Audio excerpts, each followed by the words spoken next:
آپ مجھ سے پوچھیں کہ پاکستان کا مستقبل کیا ہے، میں لوگوں سے سنتا رہتا ہوں مایوسی کی باتیں، لیکن میں انہیں کہتا ہوں کہ یار آپ صلح حدیبیہ کیوں نہیں پڑھتے، آپ طائف کیوں نہیں پڑھتے، آپ ہجرت کیوں نہیں پڑھتے؟ یہ رسول اللہ صلی اللہ علیہ وسلم تشریف فرمائے غار میں، اور کفار میں اور آپ صلی اللہ علیہ وسلم میں کتنا فاصلہ رہ گیا تھا؟ ایک مکڑی کے جالے کا۔ یعنی اس سے باریک، اس سے چھوٹا فاصلہ کیا ہو سکتا ہے کہ کفار کے اور رسول اللہ صلی اللہ علیہ وسلم کے درمیان ایک مکڑی کے جالے کا فاصلہ رہ گیا تھا۔ اب آپ کر لیں اس پہ تنقید، بدر میں، احد میں، آپ کر لیں ان سب کا کریٹیکل انالیسس۔ صلح حدیبیہ کے موقع پہ صحابہ کرام اور بڑے جید صحابہ کرام یہ کہتے تھے یا رسول اللہ کیا ہمارا مذہب سچا نہیں ہے؟ کیا ہماری کتاب سچی نہیں ہے؟ کیا آپ کی نبوت سچی نہیں ہے؟ ہم کیوں ان کے ساتھ یہ معاہدہ کر رہے ہیں جبکہ ہم ایک فاتح کے طور پہ داخل ہو سکتے ہیں؟ لیکن آپ صلی اللہ علیہ وسلم جب صلح حدیبیہ سے واپس آئے، صحابہ کرام میں سے بعض میں وہ ایک اضطراب کی کیفیت چل رہی تھی، اس موقع پہ کون سی صورت نازل ہوئی جو یہ کہتی تھی انا فتحنا لک فتحا مبینا، اے حبیب ہم نے آپ کو ایسی فتح عطا کی ہے جو فتح مبین کہلائے گی۔ جس وقت ورلڈ وار 2 ہو رہی تھی آپ کے ہمارے اس علاقے میں، سرگودا میں، خوشاب میں، چکوال میں، جیلم میں بہت بڑی تعداد کے اندر انگریز نے یہاں سے فوجی ریکروٹ کیے، ورلڈ وار 1 میں بھی، ورلڈ وار 2 میں بھی۔ اور وہ کن رینکس کے اوپر تھے؟ کوئی سپاہی تھا، کوئی حوالدار تھا، سب چھوٹے سپاہی تھے۔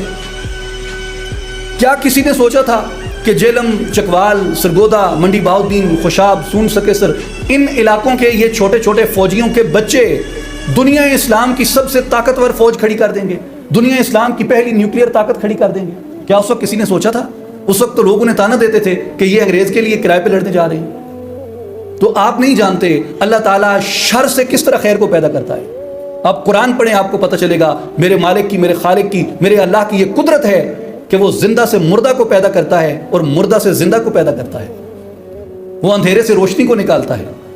آج اگر پاکستان میں اندھیرا ہے تو آپ کو کیا لگتا ہے کہ یہ اندھیرا ہمیشہ رہنے کے لیے ہے؟ لمبی ہے غم کی شام مگر شام ہی تو ہے۔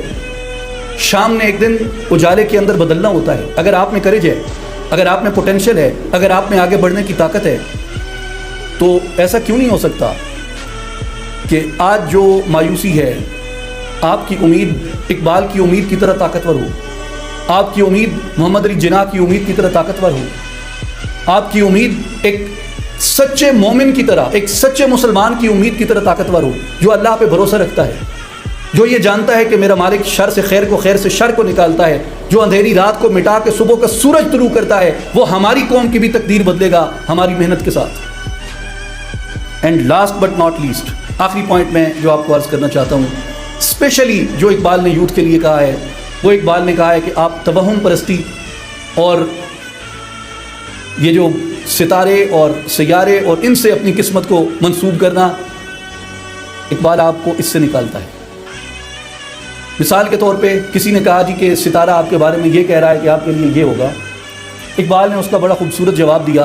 اقبال نے یہ کہا کہ میرے مقام کو انجم شناس کیا جانے، یہ جو پامست نجومی ہیں یہ میرا مقام کیا سمجھیں، میرے مقام کو انجم شناس کیا جانے، میں خاک زندہ ہوں تابع ستارہ نہیں، میں اللہ کا خلیفہ ہوں، اللہ کا نائب ہوں، میری تقدیر ستاروں کے تابع نہیں ہے۔